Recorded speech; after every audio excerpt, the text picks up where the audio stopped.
Hey, what's up, guys? This is Izix, and this week's topic is how do I help the LGBTQ um, community. Now, me personally, right now, I've been way too busy with everything that's been going on, um, school, work, my mom trying to help her out because she had surgery like a couple months back on her back. Um, I haven't been as active as I was previously. Uh, Before, I guess, like the past year, I've kind of like taken a step back from everything, from doing as much as I was. I was doing like benefits, hosting them, raising funds for some of the charities. I raised funds for Playhouse Community, which is a theater community. We're raising funds for the kids to be able to do the summer camp for them, and that's an LGBT thing. Also, I raised funds for PWA, um, which is people with AIDS.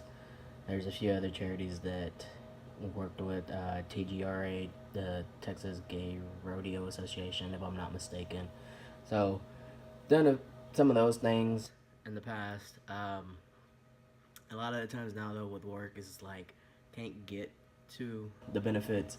Um, Most of the time, they're earlier in the day on the weekends, and right now they have me working weekends when I used to not have to work them, and I'm stuck here all day. So that's been harder on me. It's just my work schedule's changed, and then school this past month we haven't had classes, and that's because of Hurricane Harvey. But school is starting back up um, Monday, so I'm recording this a little bit early.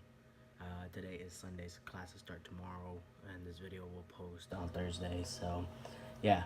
Um, so as soon as those classes start up, because we lost a month, those are going to be hectic. So I just haven't had the time to do as much as I'd like to in the LGBTQ community. Excuse me for stuttering on that. Um, I have gone and helped out with other shows though, like doing personal benefits for each other. I've donated artwork. Um, for auctions that go into charities. One of the drawings I made that brought in 400.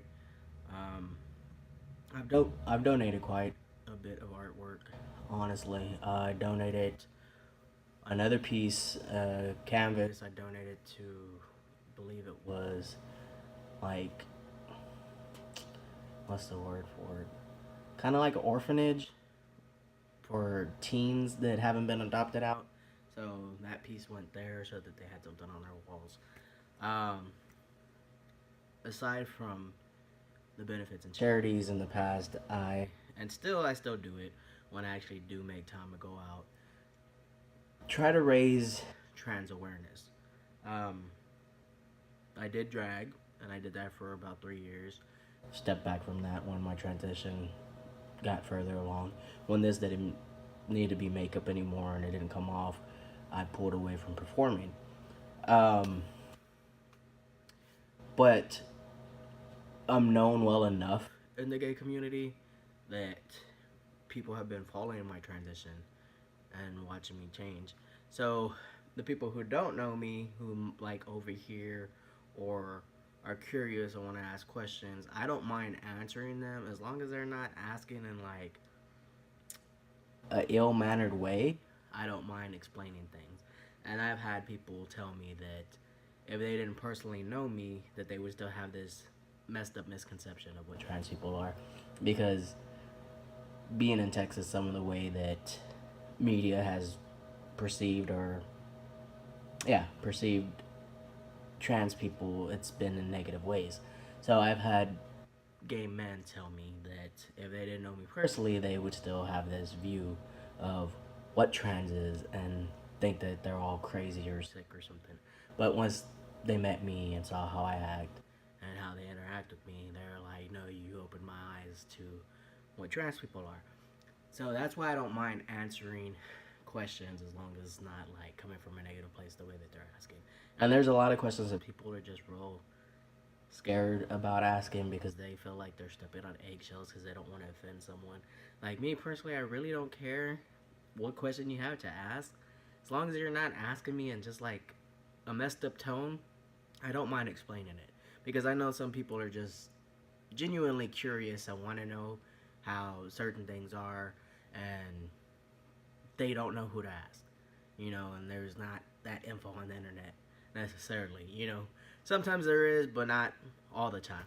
So, I mean, I feel like a lot of trans people take offense to some of these questions that they ask. And like I said, as long as they're not saying it um, from a bad place, and you can kind of tell just on the tone that people use. Um, I don't mind answering those questions for them. I let them ask what they want to ask. If it's too personal or something I'd rather not touch on that topic, I'll just tell them, like, I don't want to get into that, and I leave it at that. But yeah, so those are some of the things that I've done for the LGBTQ. Um, and I guess that's pretty much it right now. I'm going to go ahead and wrap this video up, guys, so I could get back to work, and I'll see y'all next week.